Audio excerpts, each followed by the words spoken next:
The power of story. How do you make your value propositions in a demo more engaging? Tell stories. Imagine for a moment that you sell and demonstrate security technology to businesses. Here's a statistic you might use to illustrate the problem. There were 746,103,951 personal records stolen in 2019. That's a powerful statistic, but raise your hand if you remember the number. Same scenario, but watch what happens when I wrap a story around it.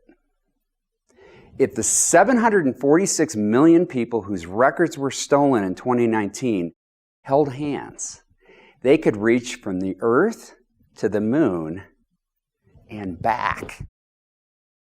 Stories are not just more gettable and more shareable, they're also more human.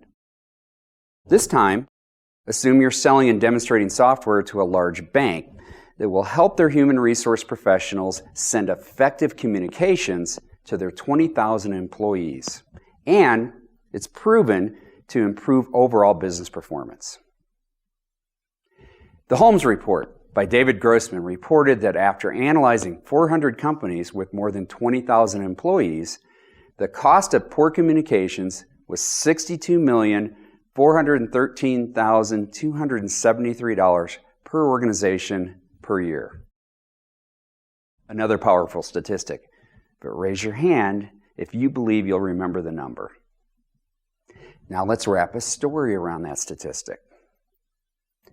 According to the Holmes Report that studied 400 large companies with 20,000 employees or more, the cost of poor communications was found to be $62,413,273 per organization per year, or roughly the GDP of Iceland.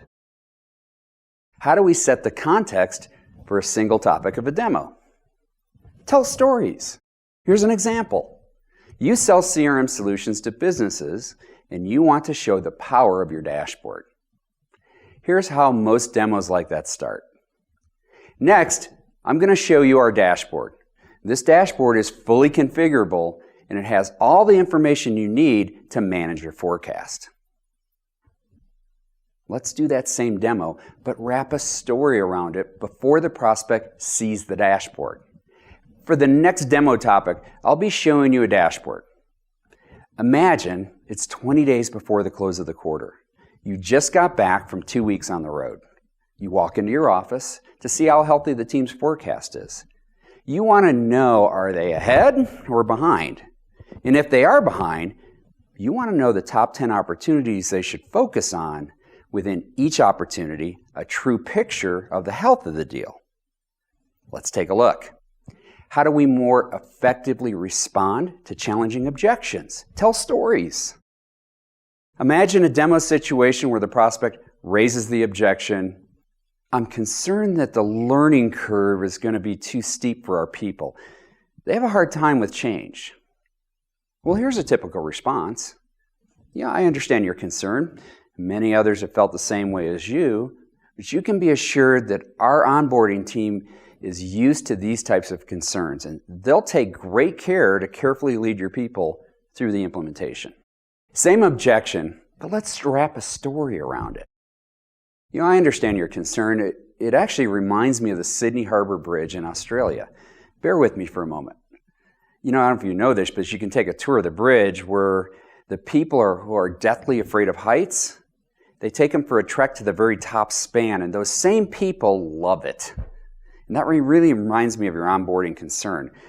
How do the tour operators of the bridge climb help people that are afraid of heights confidently ascend the bridge? Through a thorough safety talk, confidence building safety harnesses, a simulation practice area, and a fun guide that speaks to everyone through a headset as they ascend the span. Our onboarding is really similar to the Sydney Harbour Bridge climb in every possible way.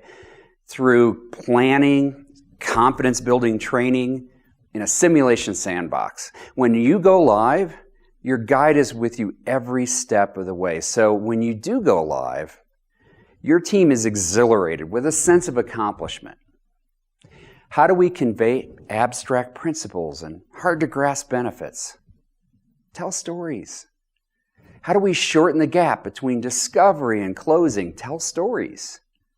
A story is the shortest distance between what and right, between confusion and epiphany, between obscurity and insight, between concern and calm, between objections and connections. All right, you can see how stories can help break the ice, build a connection, convey an abstract idea, and get a prospect to remember a concept or a benefit. If you really want to make a difference with storytelling, share the blog post that we wrote, deliver this PowerPoint to your colleagues, boss, and executives, and attend a 2-win storytelling workshop.